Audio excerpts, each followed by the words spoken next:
Ladies and gentlemen, welcome to a conversation with I am your humble host, Floyd Marshall Jr., and I am joined today.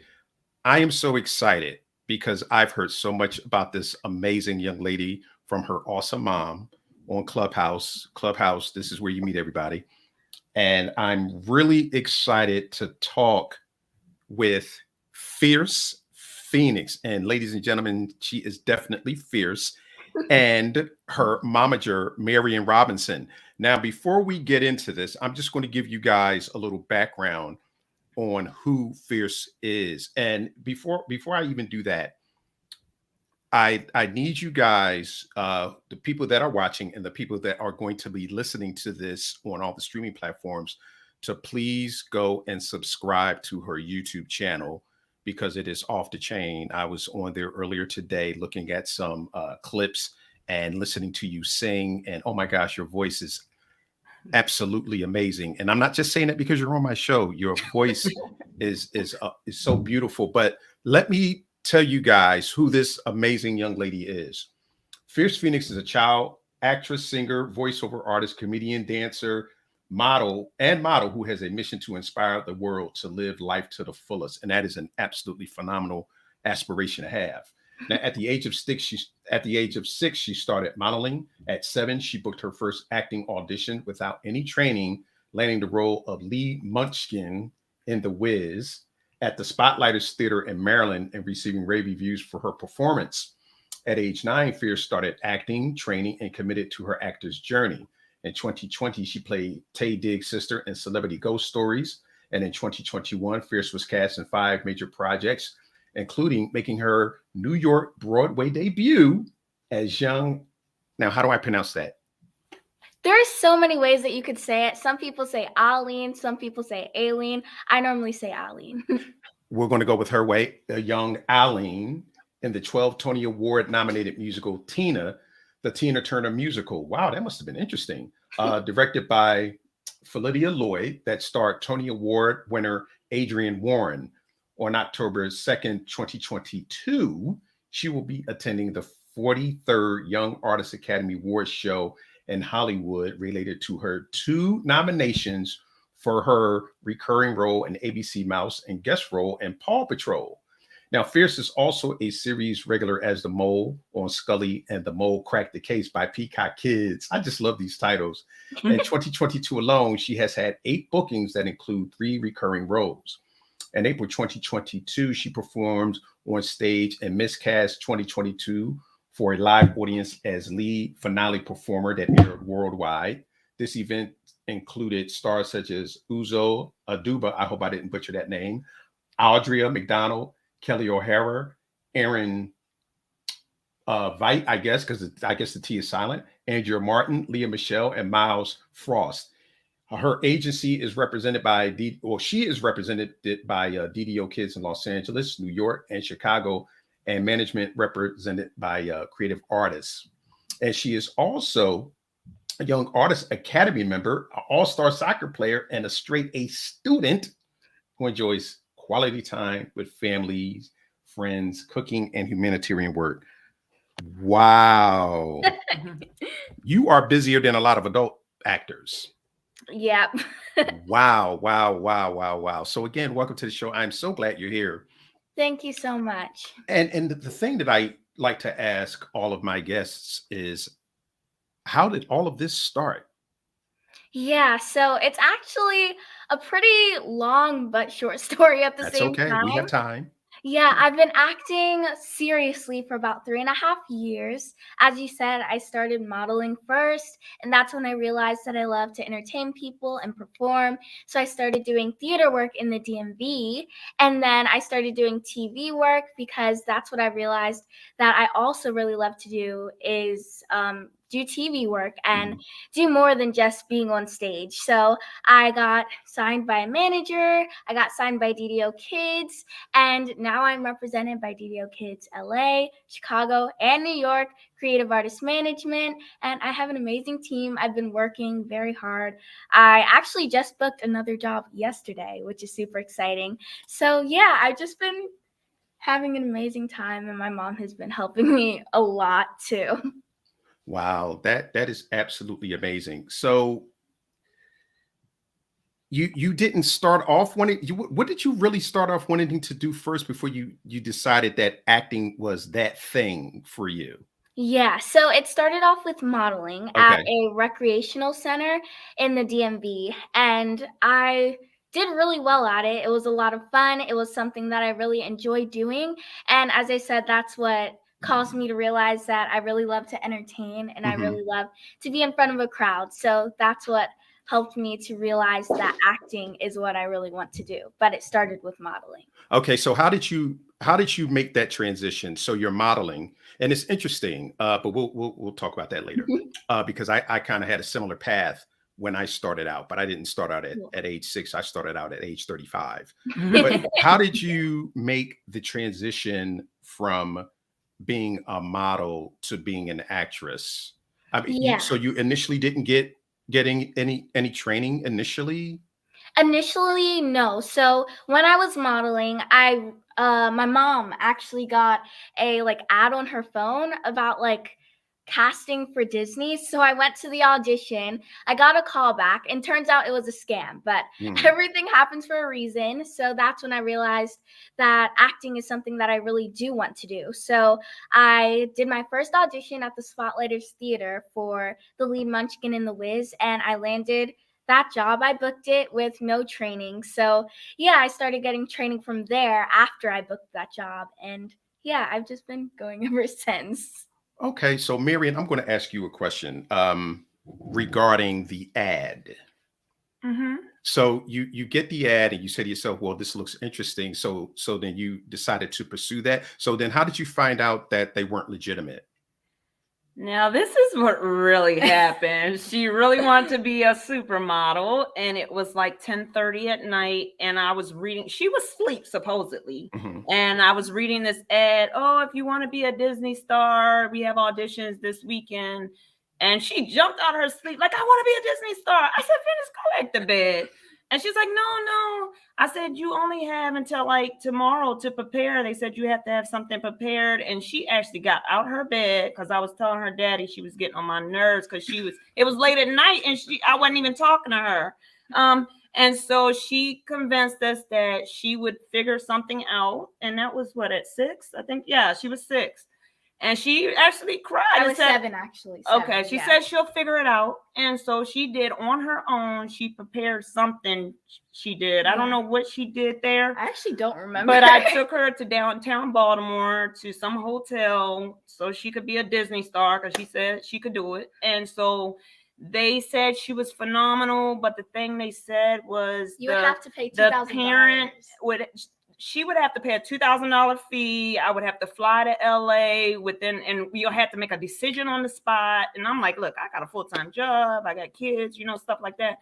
And so it wasn't possible. So she really was disappointed because they had told her how phenomenal she was. So we sat down, my husband and I sat down with her and said, look, if this is something you really want to do, we will get you into it. And so I went online. I think someone actually I don't know how I found out about the Spotlighters Theater, the Wiz, but I signed her up, took her to the audition, not thinking anything about it, and she booked it. And to be honest with you, I wasn't expecting her to book Right. it, but I would give advice. I would encourage parents to start out in theater because it's amazing. Because not only do your kids get access to other kids who are serious about the business, but you get exposure to singing, you get exposure to dancing, you get exposure. It's well-rounded.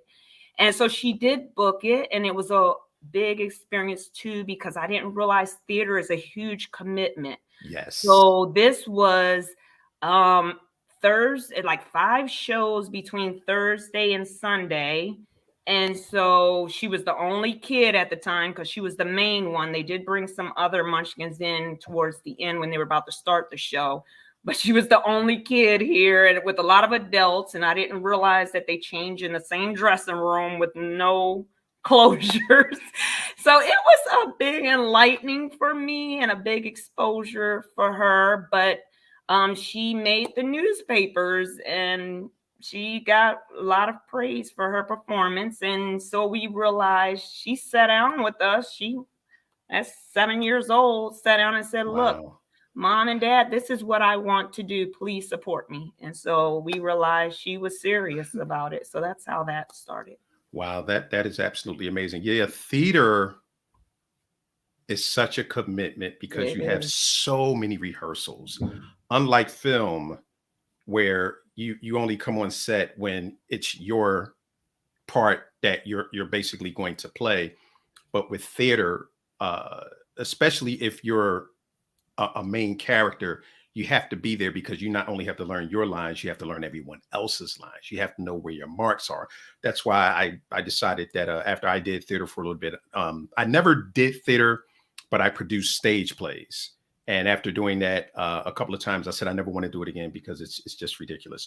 But I want to go back to the the Disney audition and the $1,000 because something similar happened to me.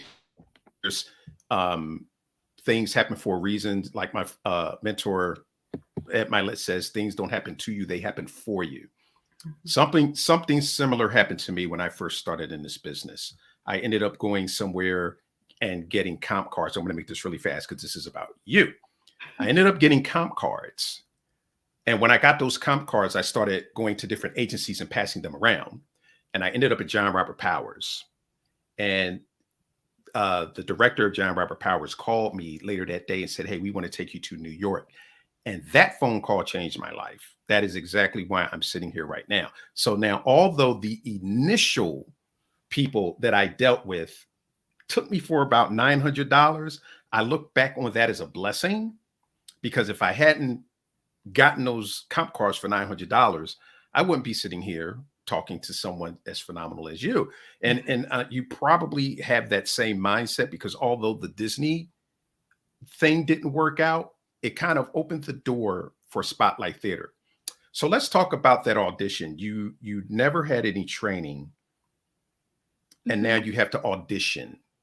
What was that like?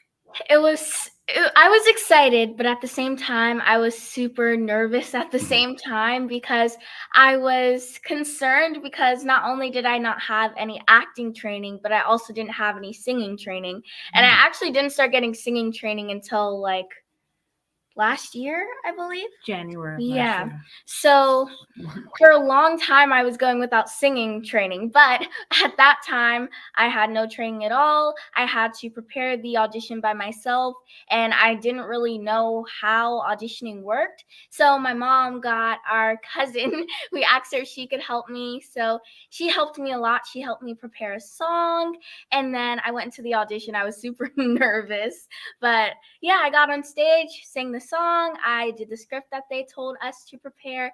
And I think about a week later, they called and said that I booked it. So that was super exciting. Wow. You know what's interesting? That happens more often than you think Hmm. because of the fact that you were such a blank slate. So sometimes going in knowing absolutely nothing, they can pour into you and give you direction, and you don't have a preconceived notion of how a part should be played. That's true. You're Yeah. just basically saying, "Oh, that's how you want me to do it, then that's the way I'll do it." But that's great. So after The Wiz, what was your next project? What was your next performance after that? After you got the bug, because by now Yeah. you have the bug. So after I did The Wiz, that's when I started like going all into theater. So I started doing more theater at Center Stage, which is about right across the street from Spotlighters Theater. I did Hamilton. I performed Hamilton there. I did West Side Story there, and I did summer camps there. And I had so much fun. I played like Hamilton. I did the ad libs for Hamilton himself, and I played Maria in West Side Story. So that was a lot of fun. Can I give you the background story on that one Please, too? please. Yeah, so it was like a spring thing, spring break camp they had at the Center Stage, Baltimore Mhm. Center Stage, and I put her in that. And they had two lead parts for was it Anita or Maria? what was it? For West Side Story, Oh, you're talking the about West Side main Story. for the main character girl, and then they had Hamilton, which is typically a boy role. Oh, yeah. So she was going around the house rapping to my shot, and I'm like, Phoenix, focus on the girl role. You're not gonna get, and Hamilton's only a Caucasian too, and so I'm like, why don't you focus on the West Side Story that has a girl? And don't you know, this girl, they had auditions. She came back and got both lead roles. And I learned a lesson myself that you never doubt your child. And if they have the drive and you work hard, you can get whatever you want. Because this girl was Hamilton. She's a Black girl playing Hamilton at center stage. So that's the story on that one. Yeah. So basically, oftentimes casting directors don't know what they're looking for until it's right in front of them. So sometimes, and they may not have even considered casting a female, but you went in, you booked a room as opposed to booking the part. You booked a room. And oftentimes, and Marion, we talk about this all the time on Clubhouse, booking the room. Because when you book the room, they remember you. And the fact that you got both. So you get both roles. What made you choose Hamilton as opposed to Maria? So basically, when I got the audition specifically for both of them, they gave us like the songs that we would be auditioning for both of the roles, and I was like, okay, so I'll just learn both of them. But for some reason, I was kind of leaning towards the Hamilton role, mainly because I feel like rapping was something that I really was interested in. So I learned the song, and yeah, I don't know why, but Hamilton was just like coming towards me, even though I knew that there would be some challenges in getting the part because I was female and because I am African American. I know it would be harder, but I was willing to put in the hard work. So the next day when we went into camp, I think it was actually 2 days later when we came back to camp with the materials ready, they were asking if there were any people who wanted to show them what they worked on like before the auditions, and I was the only person that was willing to show, and they said that I did an amazing job and everyone was super impressed. So I feel like that also helped me a lot with the auditioning process by having the courage to step up and perform, even though I would say I wasn't fully ready because we still had some time until it was audition time. Where do you get this work ethic? My parents, they work so hard. I mean, especially my mom, she's working with me full time, plus she has a full-time job. So yeah, I definitely get it from my parents because they're very, very hard workers, and I see it every single day. Wow. So let's talk about that, Marion, because again, when we're talking on Clubhouse, you're very open with a lot of what you're doing as a momager and the sacrifices that you have to make. So if you were talking to a parent whose child decided that this is what they wanted to do, what would be some of the advice that you would give a parent with a family and a full-time job? So the advice that I would give is first, your child has to really want to do it, and they have to love what they do. And I do, especially as they get older, I talk to a lot of parents who the child kind of gets disinterested, or they have to like force their kid to go read their lines, force their kid to do that or something like that. And Phierce is the complete opposite. I say, I used to actually get on her for that. Well, first of all, she has a talent of memorization, and she's actually won an award for that. So she can get like a 12-page script, and they'll say they want it in 2 days, and it's a lot of lines. But Phierce has this thing where she can read it, and so we go over it, and when she sleeps on it, she can memorize every single word. So it only takes her a sleep to retain the memory. And actually not that either, because even when she was in acting classes, they have cold reads that you need to know, and they would give you a script, give you 15-20 minutes to learn it, and you have to come back and show them what you've done. And that's how she won a memorization award, because she was able to go out in the hallway for like 15-20 minutes and come back, and she knew most of the words. So she has a phenomenal, I mean, in the beginning I was like how does this happen? So her memory is very good, very, very good. So with her, a typical kid probably would look at a 12-page script. You got 2 days, and they would get discouraged. But with her, she may say, wow, this is long. I'm like, Phoenix, I know you. You're going to go to sleep. You're going to wake up and you'll know it.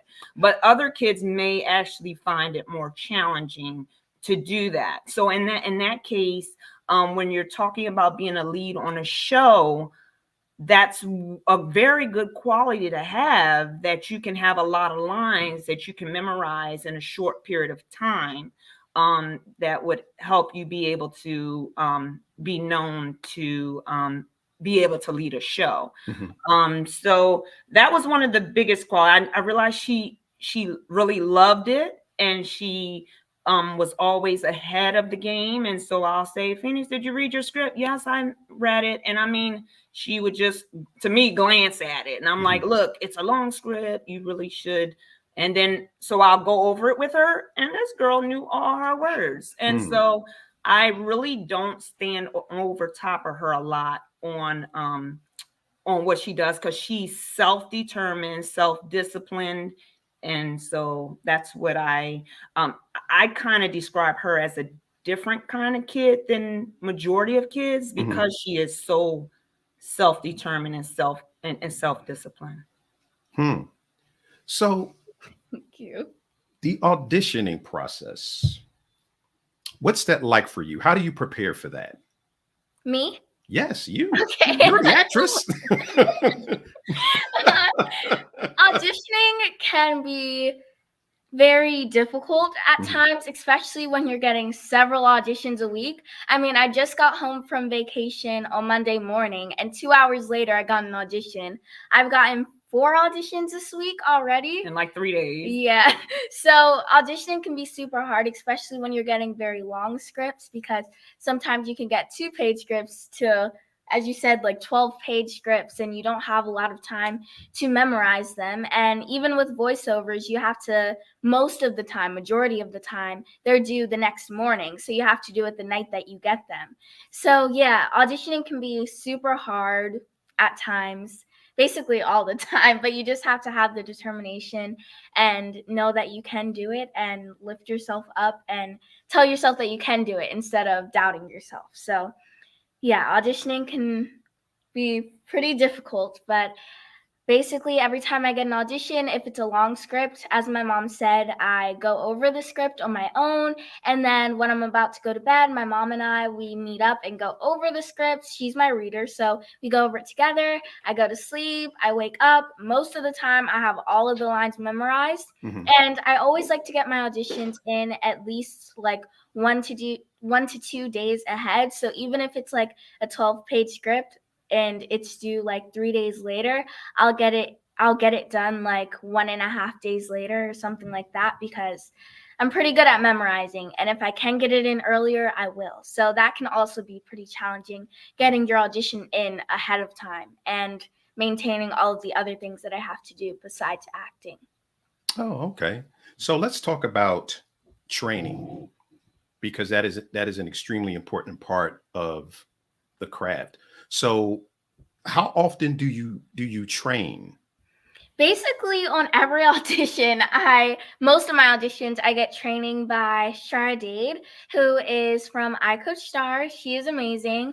And I also get vocal training pretty often. Recently, I've been doing every 2 weeks with Bobby Cronin with the prep, and he has been very helpful also. When I first started acting, I was getting tons of training before I even actually got into the actual business when I started doing TV. So when I started getting serious with acting, I started training first instead of just jumping into it without knowing what I'm doing.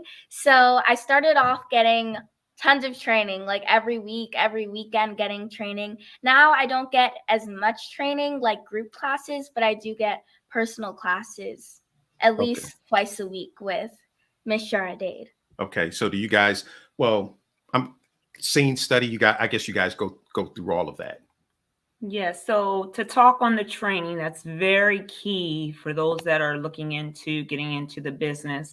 So when she first started out, I saw a lot. I went to, we were in like a DC area. We went to two talented young folks and Mark McKinnon.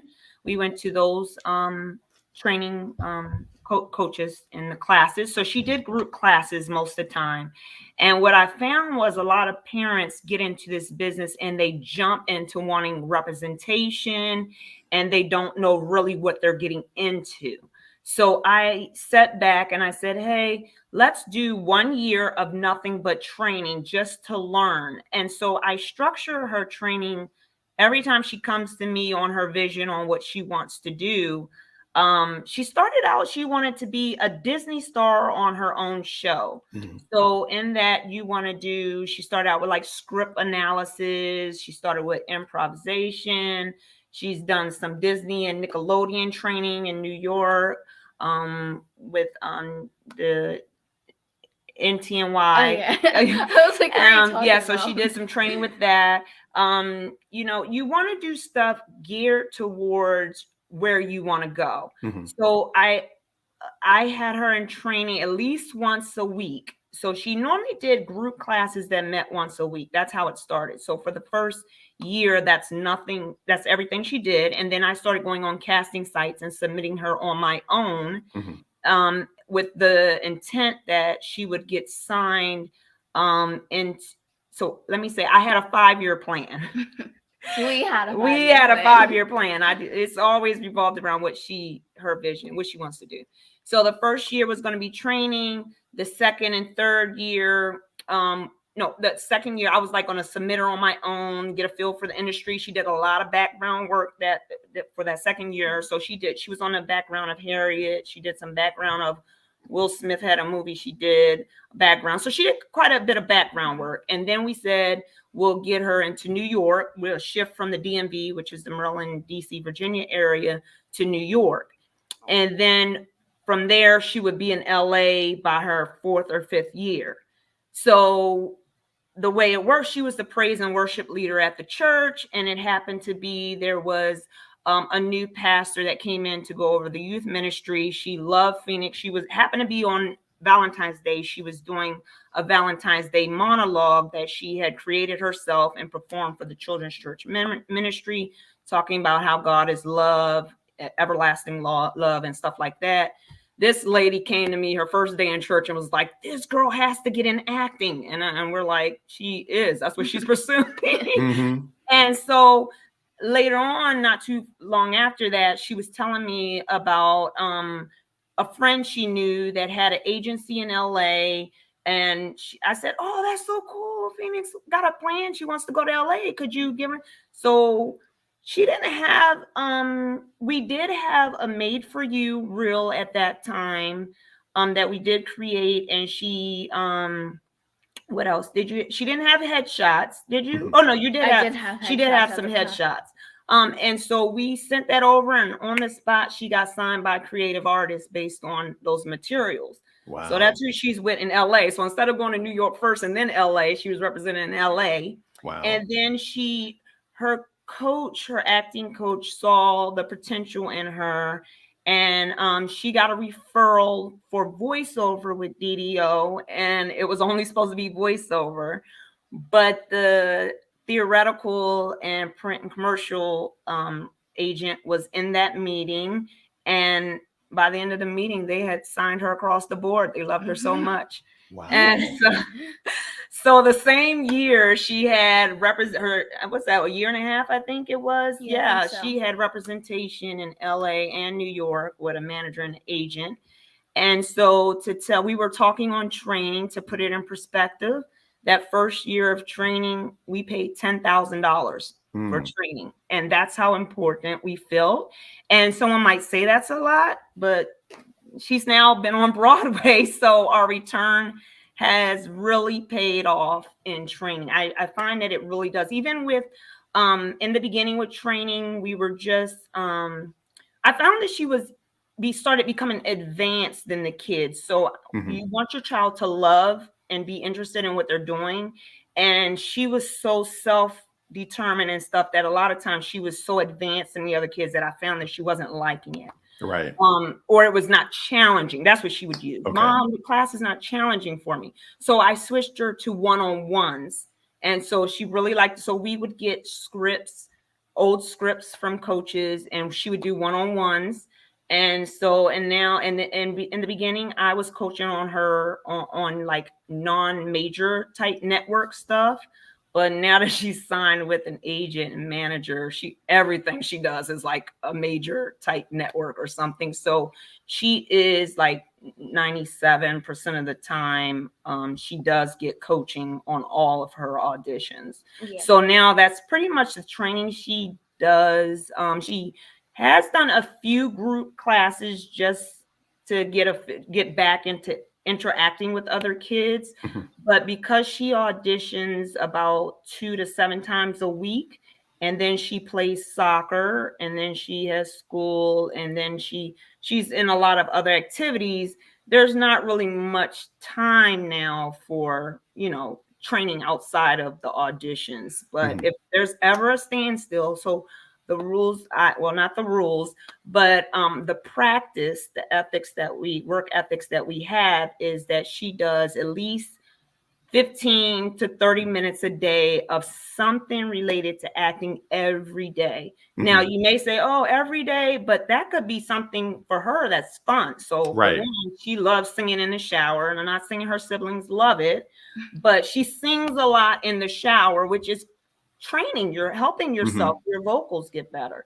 And then, like I said, now she has so many auditions that she's always either preparing for an audition or she's doing an audition. So it's something that actually comes every day without you even realizing it. So 30 minutes a day working on your craft. And if she's not doing it, I will allow her a day off, but it falls on me as the momager. Right. I'm updating her resume. I'm updating her casting sites. I'm sending emails to her reps, giving them an update. I do that frequently. So if it's not something she's doing for the 30 minutes a day, it's something that I'm doing on her behalf to help her career go along. So from my perspective, I feel like she's been quite successful in a short amount of time because of the daily work that we put into it. Well, you know what? And it's interesting. And I hope that when people listen to this, they really listen to what was just said, because it all boils down to the discipline. That's why they call this a discipline. And the most successful people are not motivated. They're disciplined, because there are, I'm sure, Phoenix, because you're doing quite a bit. And at the young age of 13, you want to be out with your friends and doing things. But this is something that you've committed to. So you have a discipline to this, which is admirable, because there are people 2 and 3 times your age that do not have the discipline the way you have it. I'm extremely impressed by that. But thank you. The fact that you do this day in, day out, and the 30 minutes a day, that's a success tool. Because a lot of extremely successful people say you need to develop certain habits. There's a book behind me, and it's basically about habits, and the habits of highly successful people. Jonathan Maxwell, he talks about the habits of highly successful people, and they all have one thing that runs throughout it all, that they're disciplined in anything that they're doing, which is amazing. But I wanted to ask the both of you about relationships, because kind of what you just described, Marion, is the building of a relationship with the young lady at church. And then she then calls someone who then calls someone who then calls someone. So how important is it for you as a mom to build phenomenal relationships? And then you, Phoenix, as a young actress, how important is it for you to build relationships with your young counterparts that you spend a lot of time with? Mhm. So to answer your question, relationships is high on my list too, as far as training. So I think I'm more excited about relationships than her or her dad because Hmm. I will like start jumping and screaming when I realize that I've really formed a relationship with someone. Um, because it takes time to get that relationship. And so when I for her top 9, I think it was last year, I put Clubhouse as one of the biggest factors in gaining a lot of relationships. Mhm. So during the pandemic, it was Instagram was a big one, and then Clubhouse, because we were able to get access to like casting directors and a lot of top people in the business that had time on their hands, and they were willing to sacrifice and volunteer their time and give information that would have cost hundreds of dollars. And so, look, you see me getting all excited now just talking about. So I was even telling my, we're getting free information on this app that is really helping push her career. And so even like now with you, you're a Clubhouse, and there's other ones that are in there that we were able to build such a big relationship that last summer we just took a trip to LA Mm. just to meet the people that we met during the pandemic through Clubhouse and on Instagram. We had met so many people Mhm. that so one would be the industry kids. So the Hollywood industry kids, that was mainly on Instagram. And then she was in a Achilles Queens group that was a lot of, actually had kids, girls from all over the world. And she ended up being on the leadership committee Mm. to inspire girls, give them self-confidence and stuff like that. And so a lot of the kids were drawn to her. So we met hundreds of those kids in LA when we went. They had a huge convention last summer that we went to, that we met a lot of those kids. And then so even casting directors, and then Josie Stacker had a Yes. talent competition on Clubhouse, and Fierce went in there. She didn't win the first time, Mhm. and that's a part of the business. And Yes. what Fierce said she wanted to, she asked Josie Stacker, could I please come back for your next one? And she said, sure. And she was so determined that she was going to win that competition. So April of last year, she won, and we Wow. gained a lot of relationships just out of her winning that competition too. She gained a lot of top like people in the industry, because a lot of those people that witnessed her talent started talking about her, which Mhm. spread, her talent further. And so now, yeah. So relationships is very important. And so I get really, there was like one casting director in LA that has a whole lot of followers. And they tell you when you're in this business, you want to target those people that fit where you want to go. And Yes. so she was a kids commercial casting director, big in the business. And I saw that she was only following like 300 people, and she followed Fierce, and she's still following Fierce. And Wow. I just screamed and hollered, and even I sent her reps an email. This casting director, who they know, is following Fierce, and then like a year later, she's still following Fierce. So I sent an email to her reps. This casting director is still following Fierce. Hold So that thought, because I just got a notification that my computer was unplugged and that it was going to shut off. Okay, we're good. I'm sorry. Now you were saying. so yeah, so actually, so for her reps, I actually give them frequent updates, and what do I call it? I'm not sure. I forgot what I call it. On this subject line, I give them updates regularly on her, say like once a month. And even like something like this, I gave them an email. She'll be on this show. So that's another thing that your reps really admire, is that when you take things upon yourself to push yourself and not wait on them and expect them to push you and get you to where you want to go. So that's I give them frequent updates on what she's doing, what training she's doing, what shows she's doing, and different, and even like I said, what relationships I've formed. I do that too. So Phoenix, the same question goes to you, because I'm just making sure my computer is plugged in, because if it would have cut off, it would have ended the this amazing interview. But to you, Phoenix, I have a couple of questions. But the first one is dealing with relationships with your other cast members, because you're so talented, and I know that you work with a lot of talented young people, and you strike me as an alpha female. And I'm sure that when you're on set, that you may also run into other alphas.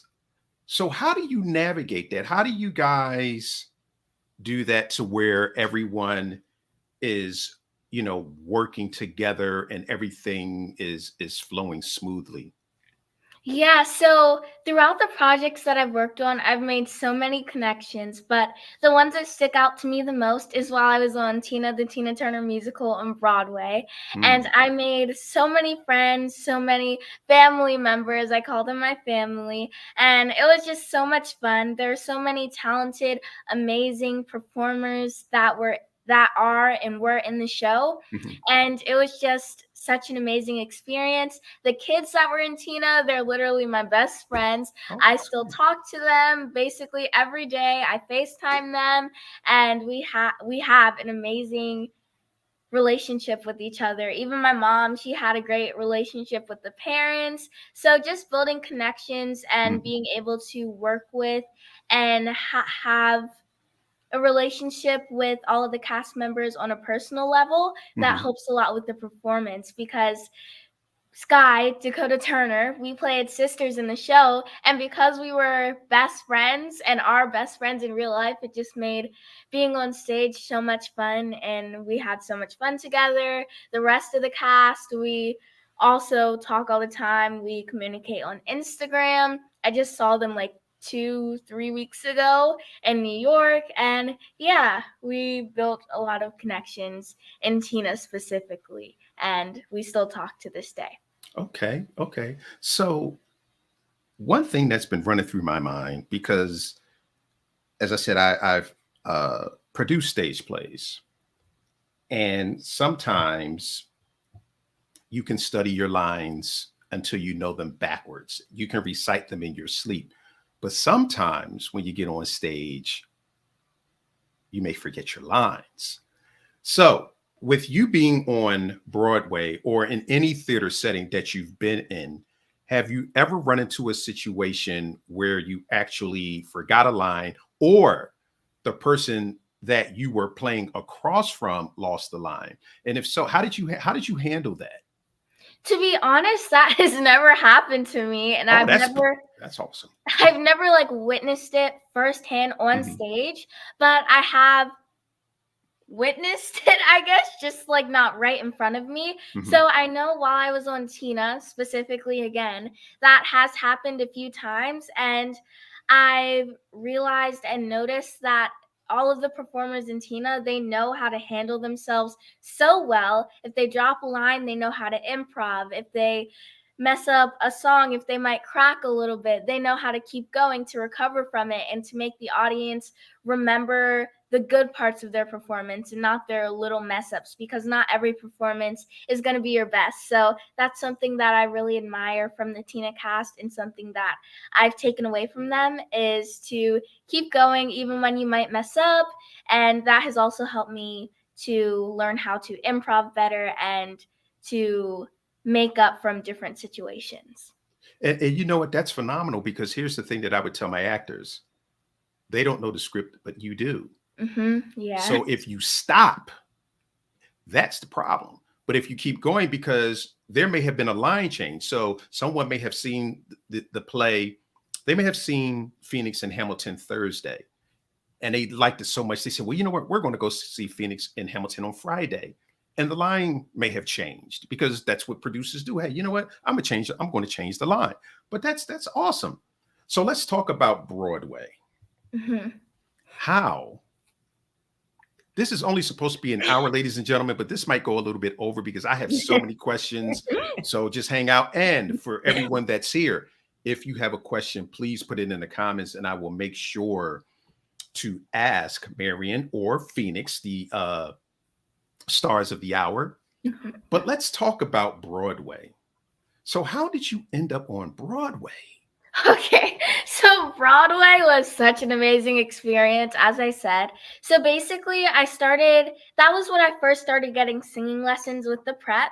So I started getting singing lessons every week or every 2 weeks. Let's start out with, how did you start? What Yeah. prompted you to get singing lessons? Yeah, so basically, I realized that Broadway was something that I did want to do. So my mom told my reps that, and they started to look into Broadway jobs for me. And then that's when I started getting singing actually, lessons. what happened was her manager sent her in for The Lion King for Broadway. Oh, okay, I'll say it. So I got the audition for The Lion King on Broadway. And at that time, I had no singing experience at all. And my acting coach, Shara Dade, who is also a very good singing coach in addition, she helped me with that audition, and I got a callback for that. I got 2 callbacks. I made it to the top 12. And yeah, I did not get that role, but that's when I realized that I want to do Broadway. So my mom told my reps, and that's when they started submitting me for more Broadway jobs. I started getting coaching with the prep, and I think like 5 months later, that's when I booked Tina. So I auditioned for it. I had to prepare 3 songs and the script. I think I had like 4 days to prepare it. And I had coaching with Bobby from the prep, and I got a call back for it. They said I had a call back. They had to send it to the producers in London. And then about 2 weeks later, while I was getting my hair done to go to LA, my mom got a call from my rep saying that I booked it. So that was super exciting. We got ready to perform, and it was a very long process. It was a 6-month process, but it was so much fun. And I had the option to renew my contract again, but because there were so many more things coming my way, including the 9 projects now that I've booked this year so far. So I've been doing a lot since I did leave Broadway, but Broadway was such an amazing experience, and I definitely will remember it forever. Wow. So let me speak to the parents for how preparation meets opportunity. So like she said, she made it to the top 12, and she was absolutely disappointed. And her coach Shara was like, look, I've had kids for years that wanted to make it on Broadway, and they haven't made it that far. And so for her to do that was such an accomplishment, and she was determined that she wanted to be on Broadway since then, like really assertive, that I said, look, I will put you in 2 weeks, 2 times a week of vocal lessons. I did my research, and the prep had so you do your research, and the prep had a lot of Broadway kids. So I actually sent them an email, and that's what I do. I'm in the process of writing a book, and I save a lot of my emails, because when you write it on paper, when it comes to life, you have evidence of what you envision. And so I sent the prep something. She was on Broadway. She wants to be a Broadway star. I'm going to put her in vocal lessons twice a week, which was quite expensive. Like I told you, her training was very expensive that year. And within 6 months, she booked Broadway. And so that just goes to show the preparation with that. So I would encourage people in the process of to write down your visions and to speak life into what you want. That is so important. That is so important. I always say the universe is a receiver. So what you put out, it hears it and it sends it back. So if you're putting certain things out, the universe is going to hear it and say, okay. So if your thing is, well, I'm not good enough to do fill in the blank, the universe is going to be like, okay. Mm-hmm. But if you put it out there, I'm built for this, I can do that, the universe is going to be like, I agree. So Phoenix, I want to ask you a question. What do you think about failure? Okay, so that's a very hard question. So, being in this industry, especially because I would say I'm pretty young, and yeah, there's going to be a lot of no's. So, when you are auditioning constantly, I was auditioning like 8 times a week last year, and it was very stressful. It was a lot, but at the same time, I knew that I could do it. So, even though you're not going to book every job that you audition for, and I knew that, and even though you're going to get a lot of no's, you're going to get a lot of people that don't necessarily, that you're not going to be fit for each role because you might not have the certain hair color, eye color, height. There's a lot of factors that go into it. So I wouldn't say that it's necessarily failure, because everything happens for a reason, as I said earlier. So when there are things that don't necessarily go the way that you hoped or that you planned for, you just have to keep going, stay determined. And I feel like that's what helped me to be, I would say, successful in this industry so far. Also, my parents, when I do get down, I guess, sometimes when I don't land a job that I was really, really hoping for, my parents helped me a lot to realize that this happened for a reason. God didn't give you this opportunity for a reason, because God knows which opportunities you're supposed to get and which ones are fit for you, which ones are going to help your career go to the next level. So every time I do have a failure or something doesn't go my way, I know that something good will come out in the end. Okay. So, and I asked you that for a reason, because when you were talking about the when you did the contest with Josie, and then with the Broadway audition, and you did not book that part.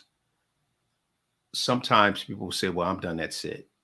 But what you did was you said, "Okay, I'm not going to do that," and I'm just going to make an assumption that you took from it what went well, you discarded what did not, went back, practiced some more, refined it and honed it, and then went back that much better. Mhm. And so the reason I asked you, what do you think of failure, is when you do what you did, it's not failure, it's learning. It's Mhm. only failure if you don't do anything with it. And that was one of the reasons that I asked you that particular question. Amazing answer. You're going to, it's such a privilege speaking with you. It really is, Thank because you. again, I talk to a lot of people that have been in this business for a very long time, and they don't have the tenacity and the work ethic that you do at the age of 13.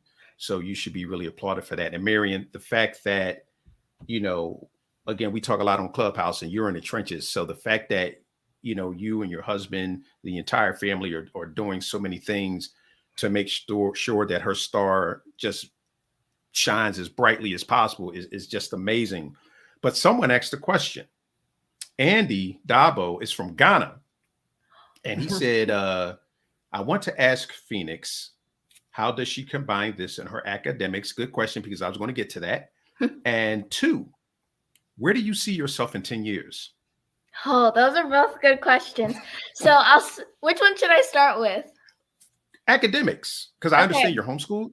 Yes, I am homeschooled. I just started homeschooling when I did land Tina, because it honestly wouldn't have been possible to go to school, do 8 shows a week, plus still auditioning at the same time.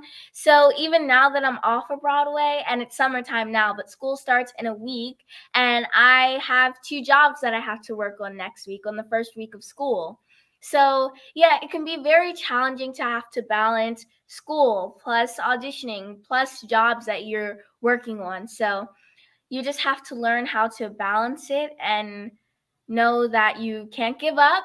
So even though I have a lot of auditions, it's very helpful with being homeschooled that I can choose what times and base what times I do my schoolwork based off of what time I do my auditions. So say I get an audition and I have to have it done the next morning, I can move my schoolwork around with being homeschooled. So that's very helpful. And as far as the other question, Where do you see yourself in 10 years? Oh. That's a big one. That's a big question. I hope I know I'm gonna keep acting. I'm not gonna give up on that. Even if I'm not booking like crazy, I'm still gonna keep going because I know that something big is going to happen. I know that it is. So I'm not gonna give up before it happens because I know it's gonna happen. And also I see myself doing a lot more TV and film because Broadway was an amazing experience, but now I want to keep building up to more TV and movies and amazing stuff like that. So hopefully that happens.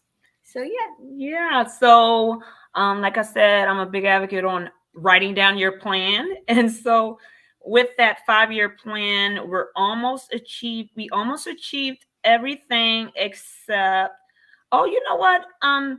We were going to, her working in LA, and I actually had it wrote down in an email sent to her reps that she would be nominated this year for some type of award. Now, you don't control that because you can't control you getting work that allows you to get an award. So for her to get nominated, I screenshot that email that I sent them a while ago saying that she will be nominated. And then another thing that I wrote down was by the end of next year, she will win some type of award. And by the end of next year, she'll be working like on a project in LA. But because she's so far ahead of our 5-year plan, her reps are aware that she wants to work on a project in LA by the end of this year. Wow. So that 5-year plan should be done by the end of this year, and fingers crossed that she wins a Young Artist Award in October. Our 5-year plan will be done. Also, as I said, like in the very beginning, I just got signed to DDO LA and Chicago. I was just signed with Creative Artists and DDO New York at first. So I had a meeting with DDO LA and DDO Chicago, and we discussed our plan and everything, all my goals and aspirations and all that cool stuff. And yeah, we discussed with them that TV and movies is something that I really want to work towards, something that I really want to achieve. So that's what we're really focusing on at the moment. I've been doing a lot of voiceovers too, which is something that I also really love to do. But TV and movies, that's the next on my list that me, my mom, my team, we're all working towards, which is amazing to have an amazing team that, you know, pushes you forward, which is so amazing. So Scully and the Mole cracked the case. Well, you know what? Before that, you get nominated. Who got the phone call saying that you were nominated? Basically, it was an email that they sent. So they didn't do the email to the hairdresser, because I understand that every time you book, it's that you're getting your hair, somebody's getting their hair done. I guess so. Maybe I should get my hair done more often. But yeah, so it was an email that came in and it was like, congratulations, you're nominated for a Young Artist Academy Award. My mom, she was super excited. I was super excited. I'm also super excited about picking out a dress. I've been really trying to find a dress. It's been like somebody months. Help her. She needs a red carpet dress. I can't find it. Taking her forever. Wow. So you know what? KL, hit up KL Jones. KL Jones? You don't know? You know KL? We probably do. Marion, you know KL. I do. Okay. Yeah. You know what? Do I have to pull up a picture to show you? From Clubhouse? Yes. My mom would probably know. Yeah, I'm not allowed on Clubhouse because I'm a kid, but I listen in every so often. So that's why my mom loves Clubhouse, because now see, I'm going to show you her picture. Where is she? Excuse us, ladies and gentlemen, but I have to show them a picture of Okay. KL Jones. She's in here somewhere, but you know exactly who she is. Okay. So she does dresses and stuff? Well, she doesn't do dresses, but she dresses phenomenally. Oh, cool. Oh, okay. Let me see. Can you see that? Oh, yeah, I can see. Do you know her? No, I'll look You it know up. her, Marion. I probably do. I'm sorry. I'm sorry. Back to the I show, can't ladies and recall gentlemen. that right But now. she is amazing.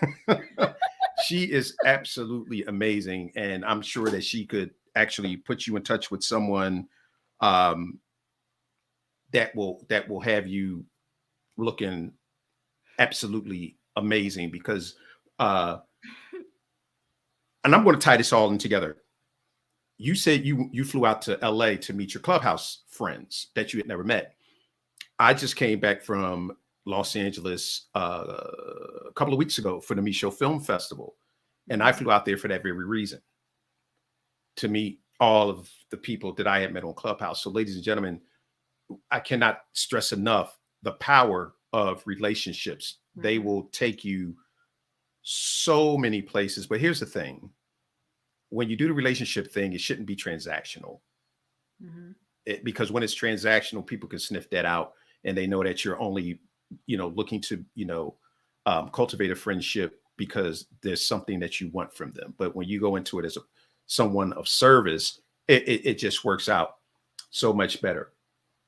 So Scully and the Mole Crack case, and I know I'm about to let you go because it's a weeknight, it's a school night, and I can't have you. It's 7:00 Eastern Standard Time, but I can't have you on here all night. Scully and the Mole Cracked the case, because I was on your YouTube channel and you've done some pretty good stuff. I was like, okay, she got some chops. I see you. So what's it like working on that show?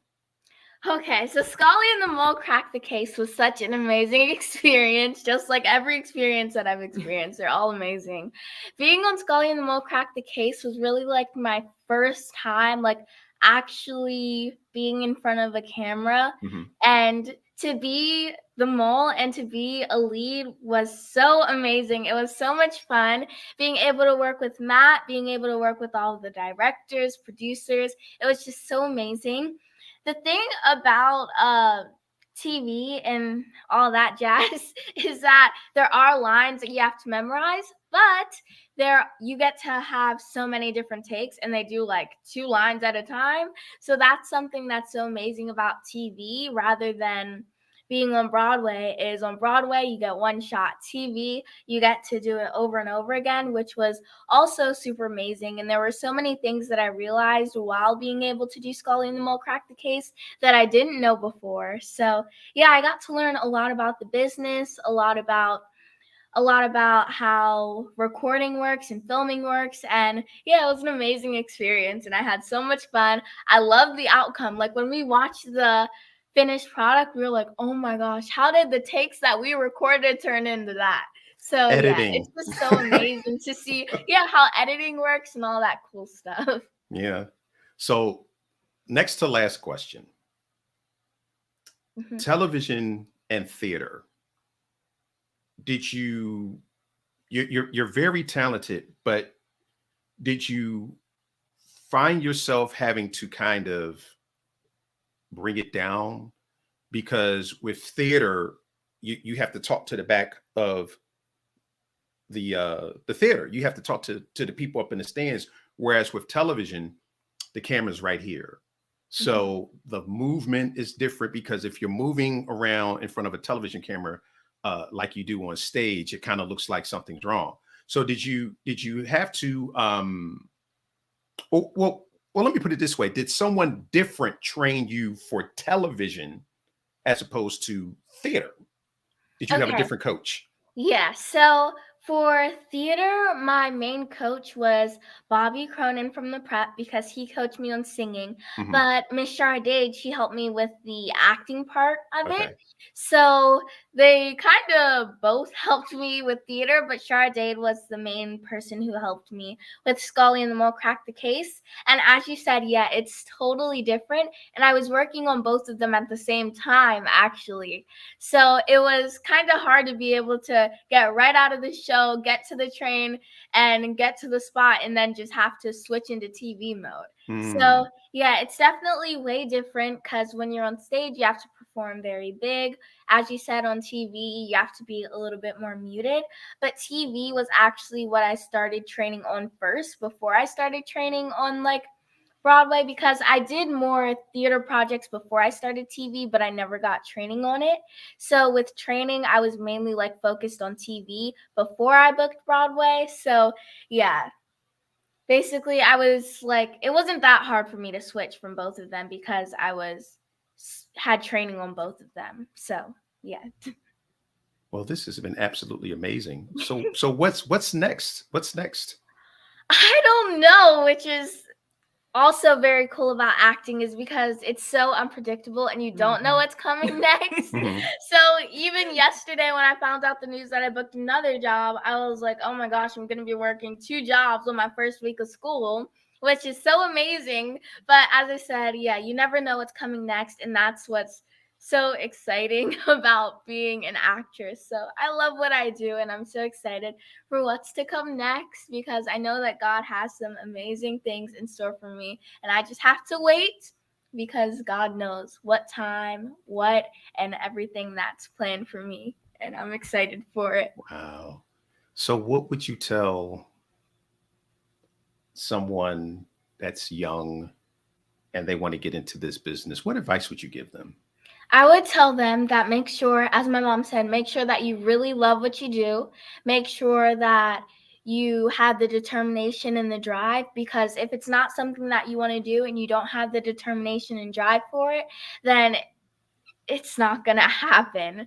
And you have to make sure that it's something that you love to do, that it's fun for you, because if it's not fun, then there's honestly no point. Because if you want to do it in the long run, you have to have love for it, you have to have fun while doing it, and make sure that you're able to also have fun at the same time, because while you're acting and you're doing that full time, you also have to make sure that you have your childhood life at the same time. So my parents helped me a lot with that. They allow my friends to come over a lot of the time. I actually had an audition a few weeks ago where I had to do a skating clip. So my mom invited my friends to the skating rink so we could have a fun time. So yeah, you just have to make sure that you have fun, you love what you do, and you're still maintaining your childhood life and not losing your childhood while you're doing it. Wise words from a very wise young lady who it has been such a pleasure finally meeting. We've met on Clubhouse, but this has been absolutely amazing. It has been an absolute honor and a privilege to sit and talk with the both of you. Ladies and gentlemen, I really hope that you've internalized a lot of what was said today, because it really could help you, especially if you have a young adult that really wants to break into this business. And I hope that what Phoenix and Marion shared can kind of smooth that road for you a little bit. And yeah, so this has been a Thank you so conversation much. with. Appreciate this opportunity. Thank you. And if you guys like the show, please share it on all the social media platforms. Make sure you subscribe, all the other good stuff. And before you even do that, make sure that you go and subscribe to Phierce Phoenix YouTube channel, because she has some funny videos on there about somebody doing nails and her singing and rapping with the beard and all that other good stuff. And Okay. you know, Also, arguing with her little brother. I'm sorry, please. Thank you so much, because this is going to give me inspiration to start posting more. I need to. It's been something that I Thank you, Floyd, for bringing that I promise. I've been getting order. If you guys go subscribe, I'm going to start posting all the time. I promise. Listen. Oh, see now. You shouldn't have said that because I'm a post content everyday type of guy. I want to be, but I'm just so busy. But I promise I will. I promise. 60 seconds. Because I've seen your shorts and they are absolutely phenomenal. And you get some really great interactions on your content. So even if you just do the 160, because a lot of times I don't feel like, and here's something that you can also do. And this could also be a part of that 30 minutes a day thing that you do. Pre-record in your phone, 3, 4, 5, and then just put them out on different days, because that's what I do. Because right now what I'm doing is repurposing content that I have in my phone. I shared it on one platform, but now that I'm on TikTok, a lot of the content that I have, I've just repurposed it. So if you have stuff that's already in your phone that you haven't shared yet, girl, repurpose that stuff. Yeah, I definitely. And plus the algorithms changed in YouTube. She used to get a lot of views on her videos, but I was posting and they don't get as many as they used to. The algorithms, because I don't post as much also. But I definitely want to start like posting videos of like what it's like to be a child actor and what I do in a day and stuff like that, the audition process.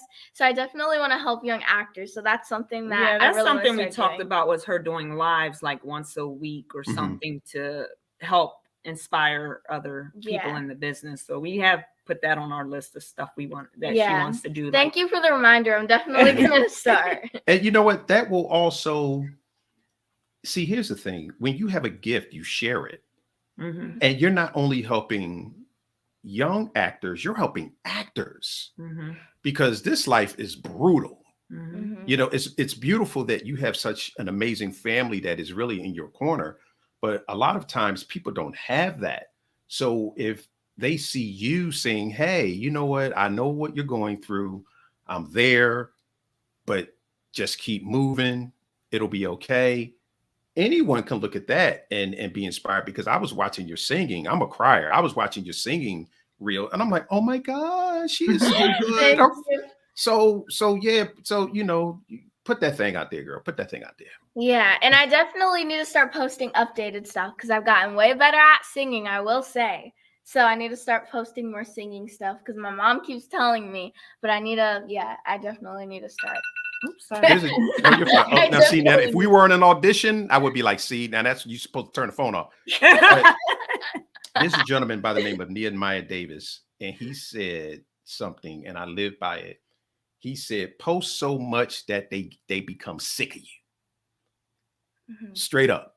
That you're putting it out there like, oh my gosh, Phoenix is doing something else. Yes, because here's what that does. That galvanizes the people that may not be doing something.